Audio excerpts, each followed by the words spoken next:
Shalom. Kahalal Yahweh, Bahasham Yahweh Shai, Bahasham Akakwadash. Say Shalom to the Akyam and the Akwat that pursue the truth in sincerity in all four corners of the world. And they say truth, the real truth of the Bible. Right? And I also want to say Shalom to the apostles and double honors.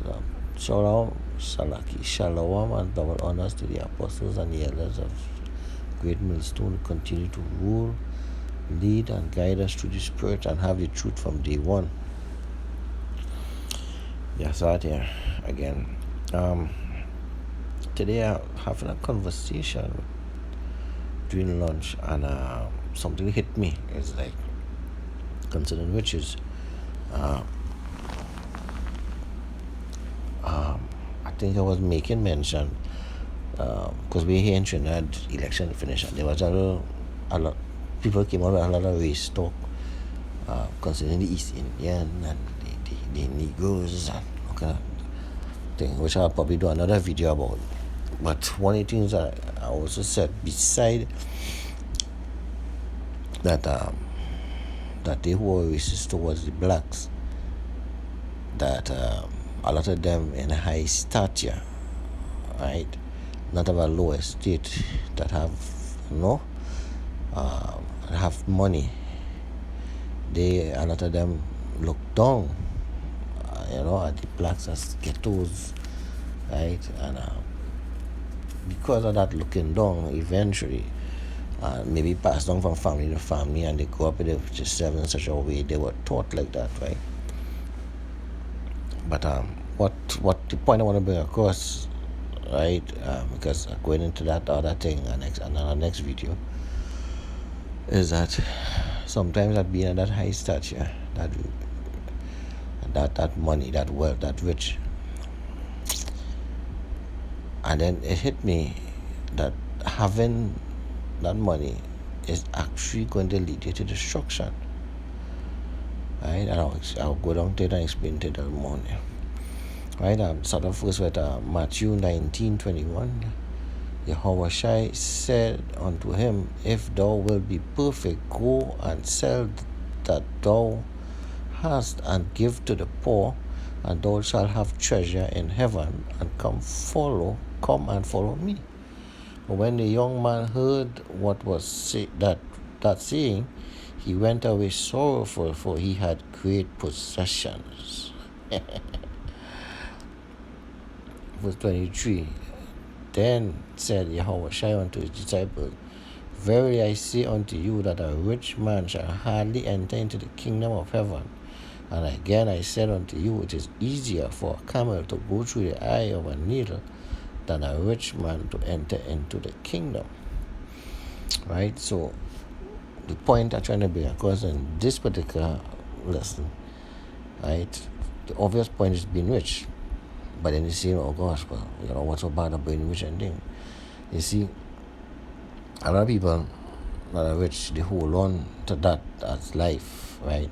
That becomes the forefront. They put that in front, the most high, sometimes even for the family and everything as well, right?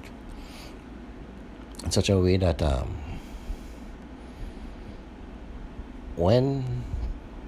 as you're going to see coming soon through the prophecies, that we're going to go into a cashless society and paperless society. So you say, well, that's fine. When they do it, they just transfer everything and make it digital. Yes. But as the progression goes, it's going to lead to the chip and the mark of the beast, right? Where, of course, as you know, if you don't have the chip, you won't be able to buy or sell, But the main thing is that what you have now as paper, right? Just using this, goes into the bank as paper, but entered in the system digitally. And digitally, it says you have X amount. Then you go to the bank, you tell the bank, listen, I want to take out this amount. You have the amount there digitally. They take that digital amount minus what you're going to take out in cash and give you paper. But when you go into a cashless society, which is no cash, how are you going to spend it, right? Currently, the easiest thing right now in this time is credit cards and debit cards, etc., right? So digitally, it all goes through digitally. It doesn't work. So right now, if you have $20 digitally, it's $20, and the value will be $20. Later on, the value will not change because we know the dollar is about to crash. But more importantly, is that if you want to hold on to what you have there, when that chip comes, you as being a rich person, you're not gonna give up your riches, and you're actually gonna take that chip. That chip will lead you to destruction. But is the money that led you to that? Because you didn't want to give it up. Because they're gonna say I'm sure they're gonna say at one time, okay, so you have how much millions? Right? Now we're going to the chip, we're gonna transfer it to the chip. That's the only way you can access your millions. If you refuse to take the chip, guess what? You're not gonna have access to it, and we're not gonna print no paper, because paper is only used to wipe your butt now. So having those riches and not be able to let go, like this young man, is going to lead you to utter destruction, which is the mark of the beast. Right? Once you take that, punto finale. That's it. Right? So it was a short lesson, right?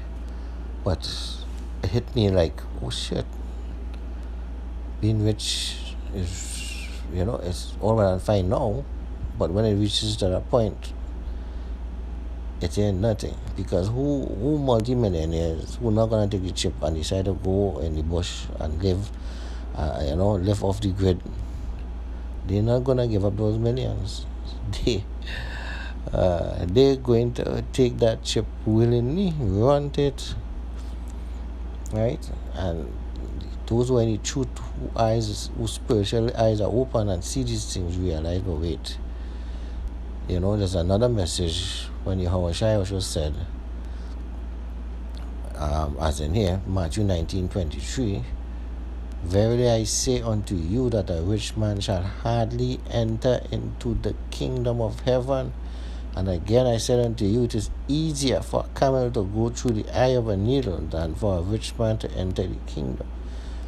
And I saw this as like, wow, that was just a message, on living and stuff back then, but how it applies now, it's like, wow, he actually meant here what I'm getting from it when it hit me today. This is concerning now, the time of the chip.